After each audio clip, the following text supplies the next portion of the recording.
Just a quick item before today's Vortex. Michael Voris will be speaking in Houston, Texas on Saturday, May 21st at a day-long conference on the topic of hell, what it is, and how to avoid it. For more information, please click on the link next to today's Vortex and News.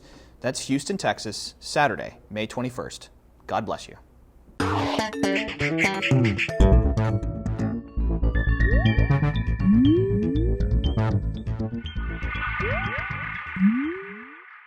Hello everyone, and welcome to the Vortex, where lies and falsehoods are trapped and exposed. I'm Michael Voris, back from Rome now on a very interesting trip, the least of which was not the Bloggers Conference, sponsored by one of the Vatican's offices. In that conference, some of the talk centered around the issue of Catholic bloggers being nice and sweet. Charitable, it was cloaked as. The issue of preventing an us versus them mentality was discussed. Well, discussed such as it was anyway. A few thoughts on this are in order. First of all, there is nothing inherently wrong with an us versus them thing. Division is a necessity in a world that is fallen. It separates the sheep from the goats, so to speak. So intrinsically, there is not a thing wrong with the idea of people being divided. For example, I'd like to think that it's a good thing that murderers are separated from the rest of society. That's kind of an us versus them thing, don't you think? So what the discussion boils down to is not, is division a good thing? It is when necessary. The discussion is all about when it is necessary. And here is where there is division over the question of division. Again, not a bad thing, because from that friction, an agreement will fall out. Take the current state of the church today in the West, something that our Holy Father is publicly lamenting more and more frequently. Is there disagreement over various issues like, is there a crisis at all? If so, what are the causes? What are the solutions? Well, of course there's disagreement over these questions. And until these questions are resolved by and large, disagreement will remain. But to try and tell people who disagree with you on the question that they shouldn't disagree, and we should all just get along, is naive and immature.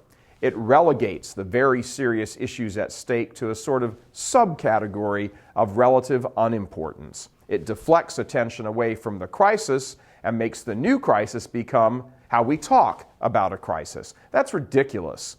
And there are two camps within the church. And when we have these two camps, who are all faithful Catholics, by the way, where one camp is willing to discuss the current disaster, while the other either doesn't want to see it because they are in the establishment and make their living from it, or they simply can't see it for a variety of reasons, well, such a division does turn into a kind of us versus them.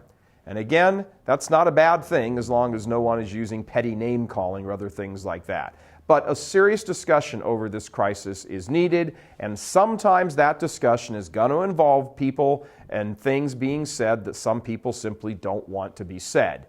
The simple answer to that is too bad.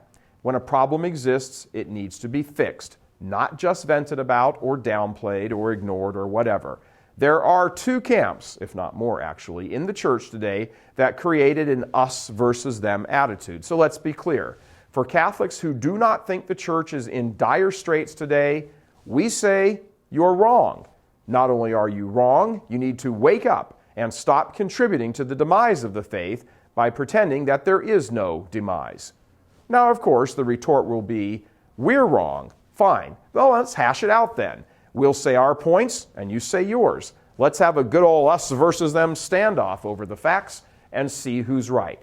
But don't say, let's end this us versus them mentality as if there is something inherently immoral or evil or unchristian or, God forbid, uncharitable about it.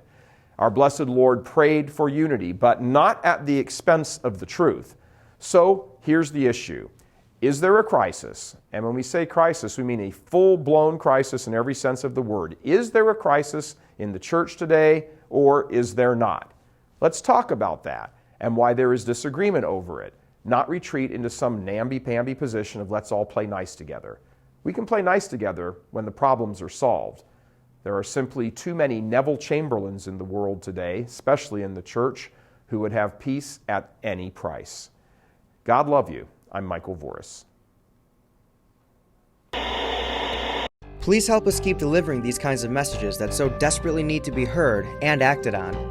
Join RealCatholicTV.com today as a premium subscriber. Become immersed in the faith established by Jesus Christ. The Catholic Church is the only hope against evil because that is its God-given mission. As our Lord said, apart from me, you can do nothing. Join RealCatholicTV.com today as a premium subscriber and come to learn and love Christ more deeply.